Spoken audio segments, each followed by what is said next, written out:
আসসালামু আলাইকুম ভিউয়ার্স, কেমন আছেন আপনারা? আশা করছি আল্লাহর রহমতে সবাই ভালো আছেন। আমরাও আলহামদুলিল্লাহ ভালো আছি। তো দেখুন, এই যে লাউ শাকের ডাঁটা আর কটা আলু আগে সিদ্ধ করে নিচ্ছি। ডাঁটাটা যেহেতু একটু মোটা মোটা ছিল লাউ শাকের, তো এখন সিদ্ধ হয়ে গেছে। এখন আমি লাউ শাকটা দিয়ে দিচ্ছি। এটা একটু মজে আসলে আমি বাগার দিব। বিসমিল্লাহ করে দিয়ে দিলাম। এটা হতে থাক। থাক। আর এই যে দেখুন, করলা ভাজি করতেছি একদম সাদা সাদা। যেহেতু করলা সাদা, আমি আর কোনো সাদাই রাখবো, কোনো কিছুই দিব না, শুধু তেল আর দিব। বিসমিল্লাহির রহমানির রহিম। তেল আর একটু লবণ দিয়ে এটা ভাজি করব আজকে, শুধু করলা ভাজি আর লাউ শাক ভাজি, ডাল আর গতকালকের একটু তরকারি আছে, এগুলো দিয়ে খাবো। তো বন্ধুরা, এই যে সাদা সাদা করলা ভাজি করব, পরে আবার ফিরে আসছি। বন্ধুরা, করলা ভাজি, এমনি করলা তো হয় সবুজ, কিন্তু এটা একটু সাদা সাদা ছিল, তো ভাজার পরে আরো সাদা হয়ে গেছে। দেখেছেন কখনো বন্ধুরা একদম করলা সাদা সাদা? মানে সাদা করলা তিতা, তুলনামূলকভাবে তিতা কম হয় সাদা করলা। আর এদিকে এই যে শাক রান্না করব, মরিচ দিয়ে শাক ভাজি করব। এই যে শাকটা নিয়ে নিয়েছি ভাত দিয়ে। বিসমিল্লাহ দিয়ে দিলাম।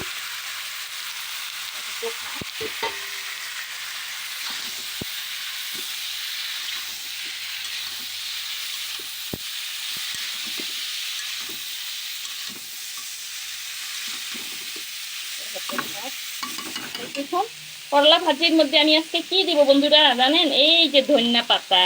দিয়েছেন কখনো? আমি একটা আনকমন রান্নাম আজকে। আনকমন ভাজি করলাম। সমস্যা কি, খাওয়াই যাবে, সমস্যা নেই। আশা করছি ভালো লাগবে, খারাপ লাগবে না। করলা ভাজির মধ্যে ধনিয়া পাতা, দেখবো তো খেয়ে আজকে কেমন লাগে। আর এই যে দেখুন বন্ধুরা, শীতল ভর্তা। এই যে উত্তরবঙ্গের শীতল ভর্তা, আপনারা চিনেন কিনা জানি না। হ্যাঁ, আমার এটা হচ্ছে বগুড়া রংপুরের খাবার।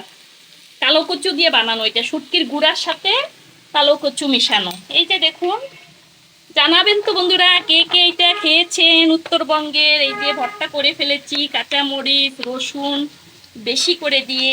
এই যে রাতের মাছের তরকারি আছে, এই যে ডাল রান্না করে ফেলেছি। ডাল রান্না করেছি পাতিল ভরে। আর শীতলের কথা বলবেন তো, কে কে খেয়েছেন উত্তরবঙ্গের শীতল শুটকি বন্ধুরা? অবশ্যই আমাকে কমেন্ট করে বলবেন। আর এই যে দেখুন, এগুলো বাছতেছি, জিরা ধনিয়া একসঙ্গে মেশিনে গুঁড়ি করে নিয়ে আসব। এগুলো এরকম করে, যাতে পাথর টাথর না থাকে, ধুলো বালির গুঁড়ো টুড়ো না থাকে। যেমন করে আমরা চাউল বাছি, এরকম করে বেছে বেছে নেব।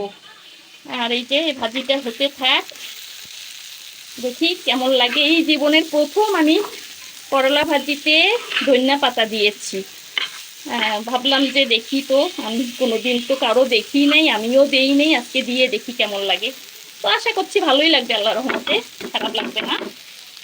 দেখুন বন্ধুরা, দেখুন দেখুন দেখুন। আর এই যে লাউ শাক ভাজি, আজকে ভাজি ভর্তা, শাক ভাজি, লাউ শাক ভাজি, করলা ভাজি, ভর্তা, ডাল, এগুলো দিয়ে চলবে। বাচ্চারা বিরক্ত করলে ডিম আছে, সমস্যা নাই, ডিম ভাজি করে ওদের খাওয়াবো। একদম লবণ টবণ সব ঠিক আছে, আমি দেখেছি সিদ্ধর সময় লবণ দিয়েছি, আবার মরিচ পেঁয়াজ ভাজার সময় একটু লবণ দিয়ে দিয়েছি। একটু বেড়ে দেখাই আপনাদের কেমন হলো। আমার মেয়ের ডাটা ভীষণ পছন্দ বন্ধুরা, এই জন্য আমি ডাটাটা বড় বড় করে দিয়েছি। আমার মেয়ে খুব পছন্দ করে, লাউ শাক খাবে না, কিন্তু লাউ শাকের ডাটা ভীষণ পছন্দ আমার মেয়ের। এই যে আমার লাউ শাক রেডি হয়ে গেল, লক করে দিলাম। বন্ধুরা, কেমন হয়েছে আজকে আমার এই রান্না বাড়া? অবশ্যই কমেন্ট করে বলবেন কেমন হলো আমার এই রান্না বাড়া।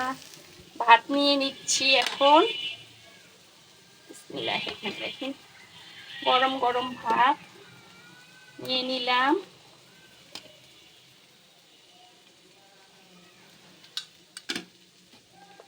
আর নিব কি জানেন? এই যে শীতল শুটকি ভর্তা নিব,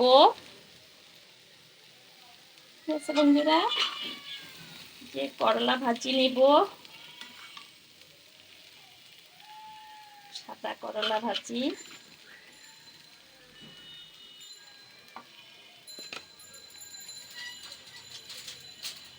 আর নিব এই যে লাউ শাক।